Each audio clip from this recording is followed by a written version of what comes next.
people arrested.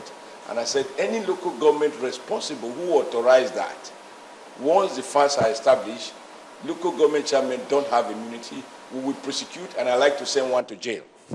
Now, I said this to the Commissioner of Police, to the Director of SSS, and to all the 80 local government chairmen in the presence of the Commissioner responsible for local government affairs and chieftaincy matters. And so this was about 3 weeks before that incident, because I had received this kind of complaints. And of course, before I became governor, I was aware that this is happening. I just find these guys block the road. Yeah. They are not wearing uniform. You are not sure whether they were armed robbers, whether they are whatever. You know, so it's just a pity that this happened. But we are trying to get, because like I said earlier, now, even to identify the identity of these persons, it's not easy.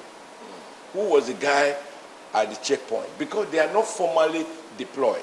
And you may even find that they are strangers to that particular local government. Okay. You know, but we are still trying to get at them. Okay. Welcome back. It is still sunrise today, coming to you from Benin City, the Edo State capital, and we are privileged indeed to have the governor himself as our guest. Now, Excellency, your party, the APC, had their convention, I think it was last week, and well, there were some reactions from some quarters. From your perspective, how was that convention? Was the conduct okay by you? Well, certainly everything went well. I mean, for the first time in the history of Nigeria, you had about 4 political parties coming together, recognizing the fact that for Nigerians to have a meaningful choice, you have to have a balance of strength. And we have seen that around the world, where democracy is flourishing, you have 2 major parties. And really, in terms of ideology, the world is basically divided into 2. Those who are happy with the status quo, the winner, survival of the fittest, everybody to himself, God for all of us. And those who believe that the state should create an environment in which, when wealth is created, appropriate tools of state are put in place to ensure fair distribution. So this is, nations are now more about who is more efficient, who is more competent, who has courage to make what decision, and so on. And I think it's in appreciation of this fact that these parties decided to come together. And rather than do alliance, which is usually something people do at the eve of an election, to try and fuse it to one party. This is a tedious process, but it started well. And I think one of our elder statesmen here, Chief Ikimi, was the founding chairman of the 4 parties. And they worked hard, and over a short period of time, they were able to craft a party together. And of course, subsequently, we had what we call interim leadership, which was chaired by a seasoned statesman, a former governor, and one that everybody respects as a guy who cannot be manipulated, who is, absolutely trusted and reliable. And he then took over after the Chief Ikimi Committee headed their work to provide interim leadership preparatory for the convention. And the first thing was to have party registration that again was new to Nigeria. I mean, over the years, members are registered sometimes in their bedrooms. But this time the party decided whether you are a governor, you are a shop floor member, go to where you vote and register there, which I think was extremely important. I had to go to my village to go and register. And not to register in my office or register in my residence, but to go to where I normally vote and register there. So for me, this was the foundation. Having done all of that, we had world congresses, then state congresses, and then the national convention. I think it went very well. We had 4 candidates, all of them obviously qualified, with a lot of many years of experience behind them. Not only in party administration, but even in state administration. We had a former governor who was interested, a former deputy chairman of PDP who was interested, a former foreign affairs minister, former chairman of NRC who was interested, a former governor of Edo State who was interested. We were lucky we had 2 very strong contenders from Edo State. And in the end, as you will expect, once you have more than one candidate, there will be persuasion. Yes. People negotiate, discuss, you give me support for this position, I will throw my support behind you. And all of that was done. And in the end, I think we had what I would call a very successful outing. So for me, it was a major breakthrough that everybody realized that it was better to be a small fish in a bigger pond than to be a big fish in a small pond.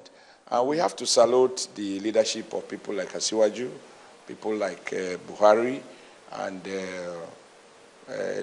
people like the former chairman of the MPP, Obunaya Onu. These are people who were already leaders of their party who now agreed to be just one of the leaders of a much bigger party.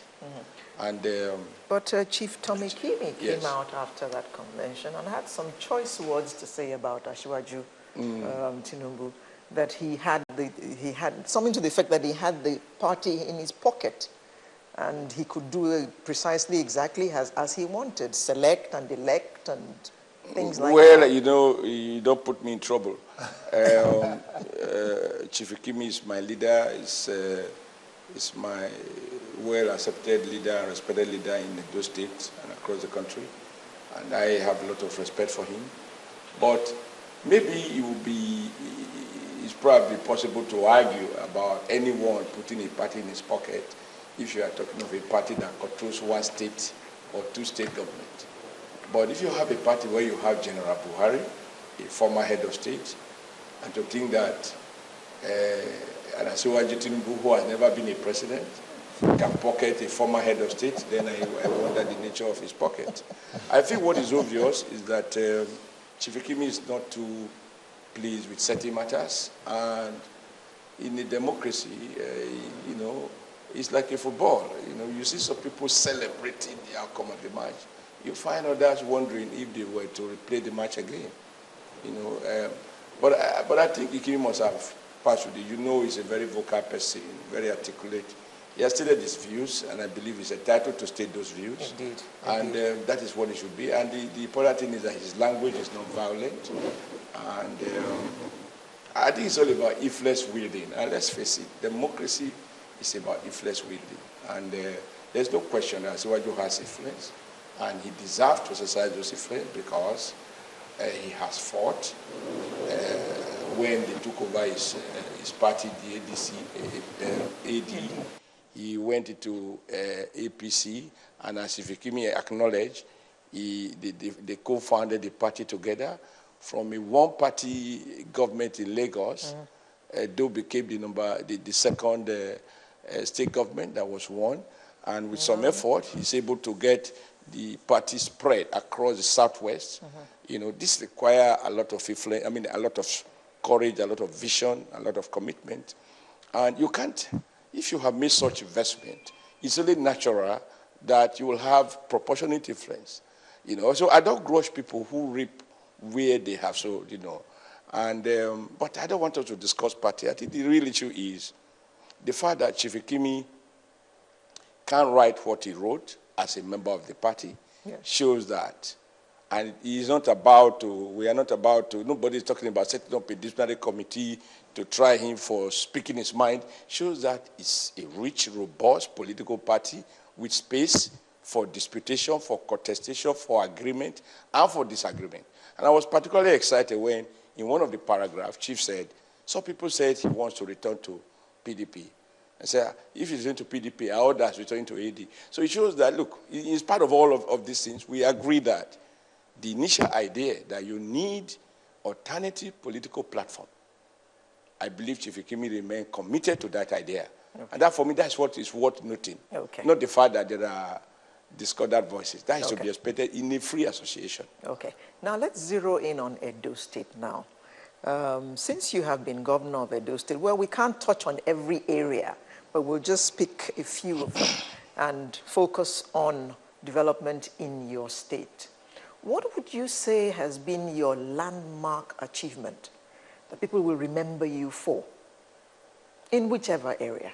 Infrastructure, health, education? Well, it's a simple question, but the answer is not so simple.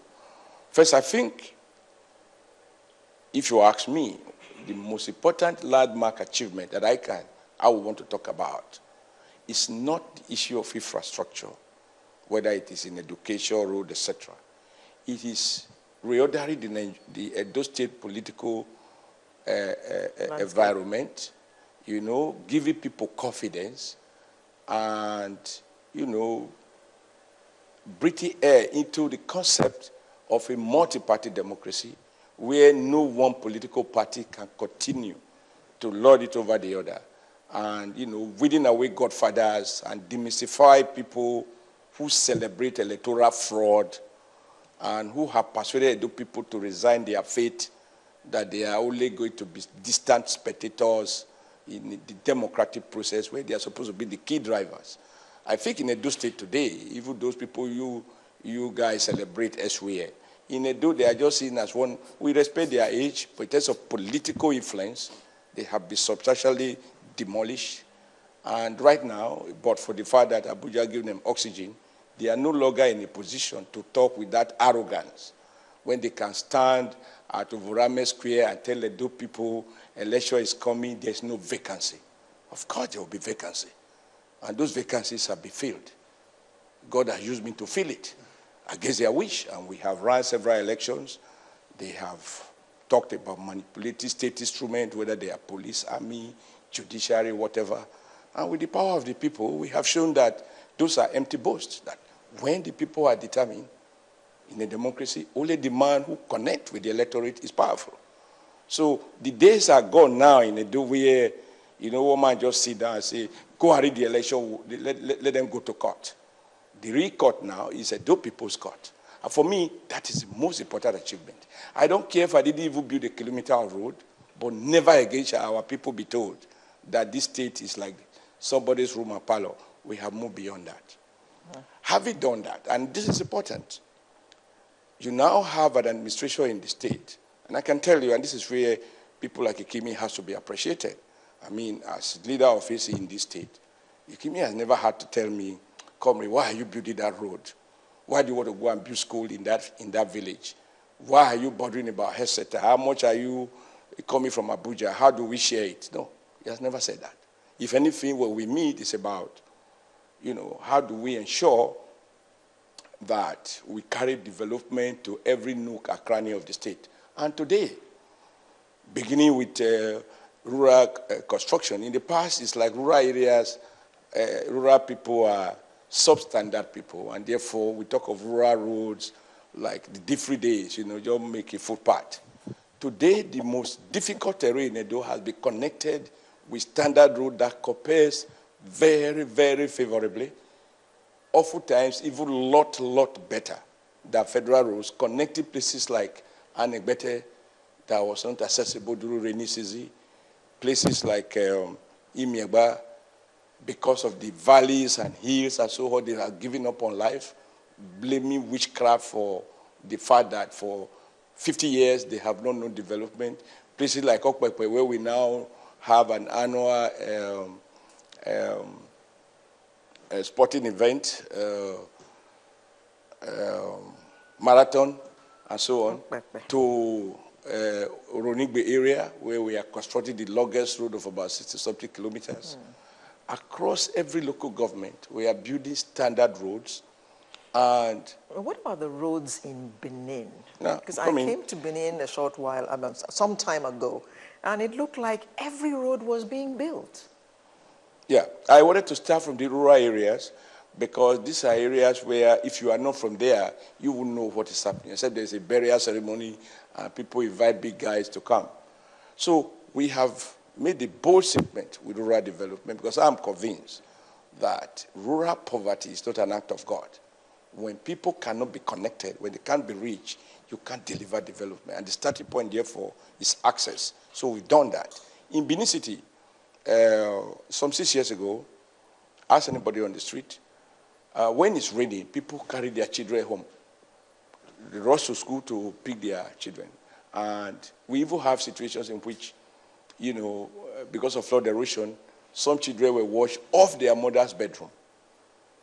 And we have, if you are a familiar, if if you come to Benin during rainy season, around there's a place we call Tomline, where we have seasonal river. That is a place where once it rains for 5 minutes, you can pass. We have another place they call Five Junction, like Five Confusion. 5 minutes rain, the flood there will be like, if you are in Lagos, it look like a lagoon. Drainages were blocked, etc. Today, all of those areas are cleaned up.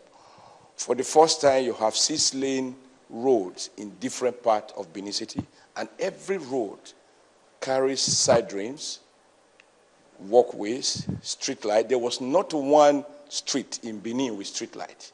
There was not one street in Benin with walkways. Today, to build a road without walkway would be like, the guy is crazy.